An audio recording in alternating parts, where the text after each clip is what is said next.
$1.7 trillion AI contribution to India by 2035 அப்படின்ட்டு TVK தலைவர் விஜய் அவர்கள் வந்து பிரச்சாரத்தில் அனௌன்ஸ் பண்ணியிருந்தாரு. தட் மீன்ஸ் அவர் நிறைய ஏஐ ரிலேட்டடான பிளான்ஸை வந்து கொண்டு வந்து அது மூலியமா ரெவன்யூ ஜென்ரேட் பண்றது தான் அவரோட பிளான். இதுல இன்ட்ரெஸ்டிங்கான விஷயம் என்ன அப்படின்னா AI tech city that inspires creativity and tech innovations dedicated department for AI. So இந்த மாதிரி இன்ட்ரெஸ்டிங்கான விஷயத்தெல்லாம் வந்து இந்த ரேலியில வந்து அனௌன்ஸ் பண்ணியிருந்தாரு. இதெல்லாம் ஜஸ்ட் ஒரு தேர்தல் அறிக்கை தான் ப்ரோ, இதெல்லாம் ஜஸ்ட் லைக் தட்னு நம்ம அப்படியே தட்டி விட்டு போயிட்டே இருக்கணும், இதெல்லாம் வந்து இதை இன்டெப்தா பேசுற அளவுக்கு ஒன்றும் இல்லை, ஜஸ்ட் ஒரு அறிவிப்பு தான் அப்படின்னு நீங்க சொல்லலாம். ஆனா எனக்கு தெரிஞ்சு இதுல நீங்க நோட் பண்ணிருந்தீங்கன்னா எந்த கட்சியும் எனக்கு தெரிஞ்சு ஏஐ பத்தி நாங்க ரெவென்யூ மாடல் கிரியேட் பண்ணுவோம் ஏஐ வச்சு, இல்ல ஏஐ பத்தி நாங்க மக்களுக்கு நலத்திட்டங்களை ஈஸியா கொண்டு போய் சேர்க்க முடியும் அப்படின்ற இந்த விஷனை வச்சு எந்த கட்சியுமே அனௌன்ஸ் பண்ணி நான் பார்க்கல. ஸோ இவங்க வந்து புதுசா ஏதோ ஒன்று ட்ரை பண்றாங்க, புதுசா ஏதாச்சும் ஒன்று கொண்டு வந்து மக்களுக்கு அதை கொண்டு போய் சேர்க்கணும் ட்ரை பண்றாங்க அப்படின்றப்போ இதுல ஏதோ ஒன்று இன்ட்ரெஸ்டிங்கா இருக்கு. ஸோ அதை நம்ம கண்டிப்பா பார்த்தே ஆகணும். இந்த இன்ட்ரெஸ்டிங்கான அறிவிப்புகள்லாம் வந்து ஒரு பக்கம் இருந்தாலும் இன்னொரு பக்கம் தமிழ்நாட்டோட கடன் மட்டும் 10.5 லட்சம் கோடிக்கு மேல. ஸோ ஆன் அன் ஆவரேஜா உங்க மேலேயும் சரி என் மேலேயும் சரி 1 லட்சத்துல இருந்து 1.5 லட்சம் வரைக்கும் கடன் இருக்கு. விஷன் வைஸ் இதெல்லாம் வந்து நல்லா இருந்தாலும் கேட்கறதுக்கு ஃபியூச்சரிஸ்டிக்கா புதுசா இன்ட்ரெஸ்டிங்கா இருந்தாலும் எக்ஸிகியூஷன் வைஸ் பாசிபிளா அப்படின்றது ஒரு மிகப்பெரிய கொஸ்டின். அண்ட் இந்த ஏஐ ரிலேட்டடான அறிவிப்புகளை ஒரு ஏஐட்டே வந்து நம்ம கேட்க போறோம். அது வேற யாரும் இல்ல, கிளாட் ஏஐட்ட தான் வந்து நம்ம இதெல்லாம் கேட்க போறோம். ஸோ இந்த கொஸ்டின் எல்லாம் வந்து நான் அவன்கிட்ட கேட்டேன், அவன் திருப்பி ஒரு 4 கொஸ்டின் என்கிட்ட கேட்டான். அண்ட் அவனோட ரெஸ்பான்ஸ் வந்து நம்ம 3 விதமா கேட்டகரைஸ் பண்ண போறோம். ஒன்னு வந்து விஷன் வைஸ் பாசிபிளா அப்படின்றது, இன்னொன்னு வந்து எக்ஸிகியூஷன் வைஸ் பாசிபிளா, அண்ட் தென் லாஸ்டா கன்க்ளூஷன். ஸோ நம்ம இது வந்து முடியுமா முடியாதா அப்படின்ற கன்க்ளூஷனையுமே நம்ம வந்து பார்க்க போறோம். ஸோ ஃபர்ஸ்ட் விஷன் வைஸ் பார்க்க போறோம். விஷன் வைஸ் எஸ் பொட்டன்ஷியல் இருக்கு. தமிழ்நாடு ஆல்ரெடி இதுக்கு ஃபவுண்டேஷன் ரெடியா தான் இருக்கு. சென்னையில் IT corridor, TCS, Infosys, Wipro presence, IIT மெட்ராஸ்ல ஸ்ட்ராங் ஏஐ ரிசர்ச் பேஸ் இருக்கு. ஏஐ ரிசர்ச் பேசஸ் வந்து ஆல்ரெடி தமிழ்நாட்டில் இருக்கு. And then 1.7 trillion AI contribution to India by 2035 அப்படின்ற ப்ரொஜெக்ஷனை வந்து ஆர்கியூ பண்றாரு. மேக்ரோ லெவல்ல ரீசனபிள் கிளைம். ஸோ இதுவுமே வந்து ஆல்மோஸ்ட் பாசிபிள் ரீசனபிள் கிளைம் தான் அப்படின்னு சொல்லுது. தென் தேர்ட் பாயிண்டா ஹைதராபாத் ஹைடெக் சிட்டி மாதிரி மாடல் ஆல்ரெடி எக்ஸிஸ்ட் பண்றது. So concept proven. ஹைதராபாத்ல ஹைடெக் சிட்டி மாதிரி தமிழ்நாட்டிலையும் ஒரு ஏஐ டெக் சிட்டி கொண்டு வருது, கான்செப்ட் ப்ரூவன் தான். ஸோ இது வந்து பாசிபிள் தான் அப்படின்னு சொல்றான். So vision wise it is possible and proven.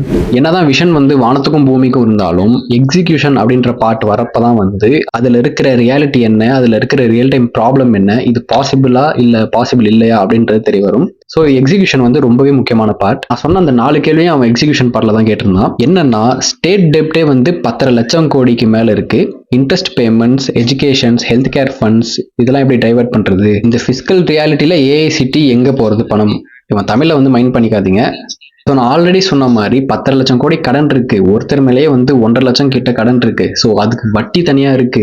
So இதெல்லாம் வேற கட்டணும். அது மட்டும் இல்லாம மாசம் 2,500 ரூபான்றாங்க. நிறைய ஃபண்ட்ஸ் எல்லாம் வந்து நிறைய பேர் கொடுக்க போறாங்க அப்படின்னு சொல்றாங்க. ஸோ இதுக்கெல்லாம் வேற ஒரு சைடு பணம் வேணும். இதெல்லாம் தாண்டி இதெல்லாம் ஃபிக்ஸ் பண்ணிட்டு அதுக்கப்புறம் வந்து இந்த மாதிரி ஏஐ டெக் சிட்டி இந்த மாதிரி ஹப்ஸ் எல்லாம் வந்து கிரியேட் பண்ணணும் அப்படின்னா ஆல்மோஸ்ட் இதுக்கே வந்து 2 to 3 இயர்ஸ் ஆயிரும். ஸோ பேலன்ஸ் இருக்கிற 2 இயர்ஸ்ல வந்து சும்மா ஒரு அசம்ஷன்ல சொல்றேன், பேலன்ஸ் இருக்கிற 2 இயர்ஸ்ல வந்து இதெல்லாம் கிரியேட் பண்ண முடியுமா அப்படின்றது டவுட் தான். கொஞ்சம் பாசிபிலிட்டிஸ் கம்மி அப்படின்னு வந்து சொல்றான். அடுத்தது என்ன கேட்கறான் அப்படின்னா டிவிக்கோட ஆர்கனைசேஷனல் கெப்பாசிட்டி கேள்விக்குறியா இருக்கு.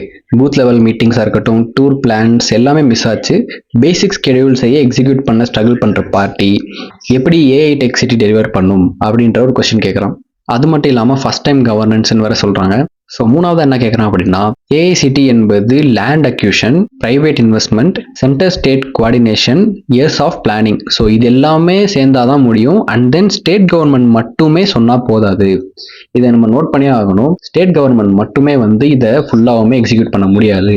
ஸோ இதுக்கு சென்ட்ரல் கவர்மெண்ட்டோட ஒரு சப்போர்ட்டும் தேவை. ஏன்னா இவ்வளோ பெரிய ஒரு எக்ஸிக்யூஷனாக இருக்கட்டும், இதெல்லாம் பண்ணுறப்போ நமக்கு வந்து லேண்ட் அக்யூஷனாக இருக்கட்டும், இன்வெஸ்ட்மெண்ட்டாக இருக்கட்டும் நிறையவே வந்து தேவைப்படும். ஸோ தமிழ்நாடுக்கும் சென்ட்ரல் கவர்மெண்ட்டுக்கும் நிறைய பஞ்சாயத்துகள் வேற போயிட்டு இருக்கு, அதெல்லாம் உங்களுக்கு தெரிஞ்சிருக்கும். ஸோ இதெல்லாம் வந்து ஓவர் கம் பண்ணி அதெல்லாம் வந்து கொண்டு வரணும். இது ஒரு மிகப்பெரிய கொஸ்டினை வந்து அவன் கேட்டிருக்கான். ஸோ ஃபைனலி கன்க்ளூஷன் என்னன்னு பார்ப்போம். AI city concept possible, even desirable, தமிழ்நாடுக்கு ஃபிட் ஆகும். பட் விஜய்ஸ் டிவிக்கே அதை டெலிவர் பண்ணுமா அப்படின்றது ஒரு பெரிய question. First time CM and zero governance experience, organisationally shaky party. So plan wise vision wise இது பாசிபிள் தான். பட் டிவிக்கு இதை வந்து கரெக்டாக எக்ஸிக்யூட் பண்ணுமா, எக்ஸிக்யூஷன் வைஸ் பாசிபிளா அப்படின்றது ஒரு மிகப்பெரிய கொஸ்டின். இஃப் யூ சி நம்ம வந்து இதை வந்து ஜஸ்ட் ஒரு அவுட்லைன் மட்டும் தான் பார்க்குறோம். இந்த டாப்பிக்கோட அவுட்லைன் மட்டும் தான் பார்த்துருக்கோம். இதுக்கே வந்து நிறைய கொஸ்டின்ஸ் வருது.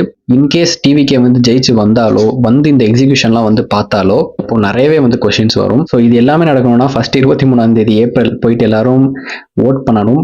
ஸோ மறக்காம ஓட் பண்ணுங்க. ரிசல்ட் டே அன்னைக்கு தான் தெரியும் இதெல்லாம் பாசிபிளா இல்லையா அப்படின்னு. மேபி இதெல்லாம் ராங்கா கூட இருக்கலாம்.